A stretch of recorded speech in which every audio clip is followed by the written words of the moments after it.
Welcome to Spiritual Calisthenics. Christ is in our midst. On March 18th, we commemorated St. Cyril, Patriarch of Jerusalem, St. Trophimos and St. Eukarpion, Monk-martyrs of Nicomedea, and St. Edward the Martyr, King of England.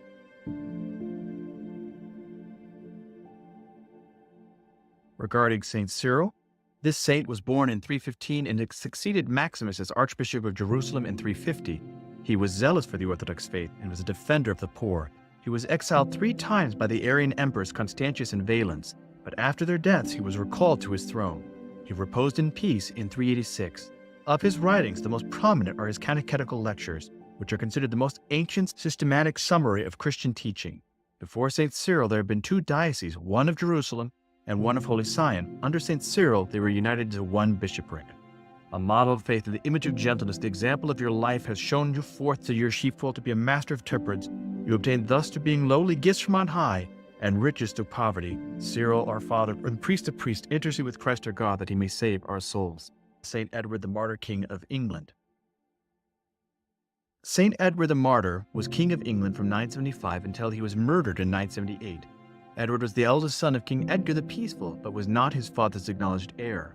On Edgar's death, the leadership of England was contested, with some supporting Edward's claim to be king, and others supporting his much younger half-brother, Aelfred, the Unready, he recognized as a legitimate son of Edgar. Edward was chosen as king, and was crowned by his main clerical supporters, the archbishops Saints Dunstan and Oswald of Worcester. King Edward was a young man of great devotion and excellent conduct. He was completely orthodox, good, and of holy life. Moreover, he loved God and the church above all things. He was generous to the poor, a haven to the good, a champion of the faith of Christ, a vessel full of every virtuous grace. On King Edward's ascension to the throne, a great famine was raging through the land, and violent attacks were stirred up against monasteries by prominent noblemen who coveted the lands that his father King Edgar had endowed to them. Many of these monasteries were destroyed, and the monks forced to flee. The king, however, stood firm together with Archbishop Dunstan in the defense of the church and the monasteries.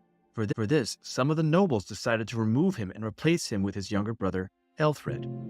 The great nobles of the kingdom, Ealdormore, Aelfred, and Aelfwine, quarreled and civil war almost broke out. In a so-called anti-monastic reaction, the nobles took advantage of Edward's weakness to dispossess the Benedictine reformed monasteries of the land and other properties that King Edgar had granted to them. Edward's short reign was brought to an end by his murder at Corfe Castle in 978, in circumstances that Shaftesbury Abbey early in 1979. In 1001, Edward's remains were moved to a more prominent place in the abbey, probably the blessing of his half-brother King Aelfred. Edward was already reckoned a saint by this time. A number of lives of Edward were written in the centuries following his death, in which he was portrayed as a martyr, generally seen as a victim of the Queen of Dowager Ethelfrith, mother of Aelfred. Immediately following the murder of King Edward during a hunting trip, his body slipped from the saddle of his horse and was dragged with one foot in the stirrup until the body fell into a stream at the base of the hill upon which Corfe Castle stands. The stream was found thereafter to have healing properties, particularly for the blind. The queen then ordered that the body be hurriedly hidden in a hut nearby. Within the hut, however, lived a woman who was blind from birth and whom the queen supported out of charity. During the night, a wonderful light appeared and filled the whole hut. Struck with awe, the woman cried out, "Lord, have mercy," and suddenly received her sight. At this, she discovered the dead body of the king. The church of St. Edward of Corfe Castle now stands on the site of this miracle. At dawn, the queen learned of the miracle and was troubled. Again, she ordered the disposal of the body, this time by burying it in a marshy place near Warheim. A year after the murder, however, a pillar of fire was seen over the place where the body was hidden, lighting up the whole area. This was seen by some of the inhabitants of Wareham, who raised the body. Immediately, a clear spring of healing water sprang up in that place, accompanied by what was now a huge crowd of mourners. The body was taken to the Church of the Most Holy Mother of God in Wareham and buried at the east of the church. This took place on February 13th, 980. On the account of a series of subsequent miracles, the relics were translated to the Abbey of Shaftesbury. When the relics were taken up from the grave, they were found to be whole and incorrupt. The translation of the relics on February 13th, 981 was arrived at Shaftesbury 7 days later. The relics were received by the nuns of Shaftesbury Abbey and were buried with full royal honors on the north side of the altar. On the way from Wareham to Shaftesbury, a further miracle had taken place. 2 crippled men were brought close to the bier, and those carrying it lowered the body to their level, whereupon the cripples were immediately restored to full health. This procession and these events were reenacted 1,000 years later in 1981. In 1001, the tomb in which the saints lay was observed to regularly rise from the ground. King Ethelred was filled with joy at this and instructed the bishops to raise his brother's tomb from the ground and place it in a more fitting place. As the tomb was opened, a wonderful fragrance issued from it, such that all present thought that they were standing in paradise. The bishops then bore away the sacred relics from the tomb and placed them in a casket in the holy place of the saints, together with the other holy relics. This elevation of the relics of St. Edward's took place on June 20th, 1001. St. Edward was officially canonized in 1008. From the prophecy of Isaiah. For behold, the Lord is coming forth out of his place to punish the inhabitants of the earth for their iniquity, and the earth will disclose the blood shed upon her, and will no more cover her slain. In that day the Lord with his hard and great and strong sword will punish Leviathan the fleeing serpent, Leviathan the twisting serpent, and he will slay the dragon that is in the sea. We see once again that God is going to punish those. And we see again the concept of we as the vineyard of the Lord. In that day, a pleasant vineyard, sing of it. I, the Lord, am its keeper. Every moment I water it, lest anyone harm it. I guard it night and day. I have no wrath. Would that I had thorns and briars to battle. I would set out against them. I would burn them up together, or let them lay hold of my protection. Let them make peace with me. Let them make peace with me. In the days come to Jacob shall take root. Israel shall blossom and put forth shoots, and fill the whole world with fruit. So in other words, God is protecting his vineyard, and we are the fruit of that vineyard. Has he smitten them, as he smote those who smote them? Or have they been slain as their slayers were slain? Measure, by exile, thou didst contend with them. He removed them with his fierce blast in the day of the east wind. Therefore by this, the guilt of Jacob will be expiated, and this will be the full fruit of the removal of his sin. When he makes all the stones of the altars like chalk stones crushed to pieces, no Asherim or incense altars will remain standing. From the book of Genesis.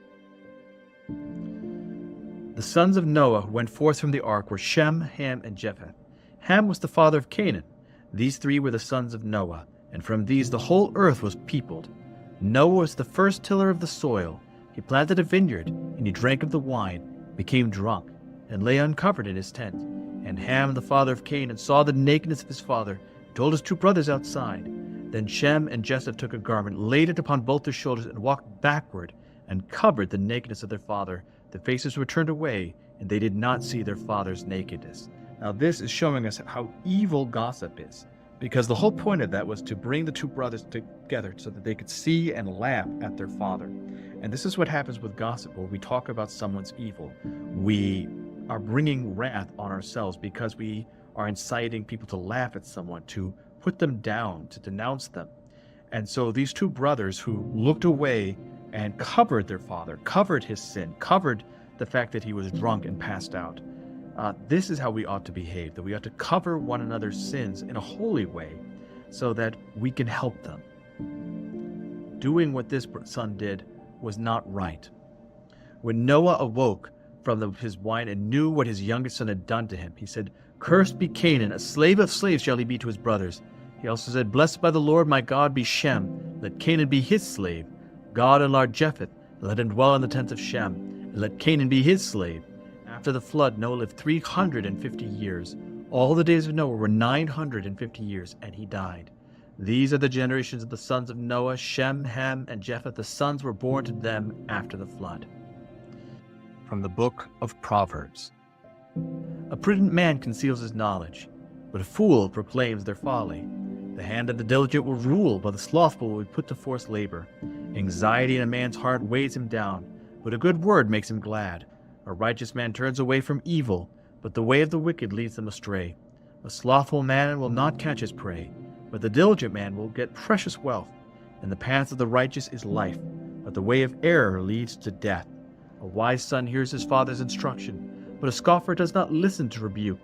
From the fruit of his mouth a good man eats good, but the desires of the treacherous is for violence. He who guards his mouth preserves his life. He opens wide his lips, comes to ruin.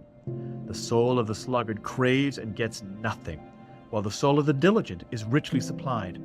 A righteous man hates falsehood, but a wicked man acts shamefully and disgracefully. Righteousness guards him whose way is upright, but sin overthrows the wicked. One man pretends to be rich, yet has nothing. Another pretends to be poor, yet has great wealth. The ransom of a man's life is his wealth, but a poor man has no means of redemption. The light of the righteous rejoice, but the lamp of the wicked will be put out. So these allegories between light and wealth are obviously talking about other things. The wealth we're talking about here is the wealth of spirit, not monetary wealth. And the light that we're talking about is the light of the soul, that it will be put out. It will not give light when it is full of wickedness. I hope that you've enjoyed today's spiritual calisthenics. Have a blessed and wonderful day.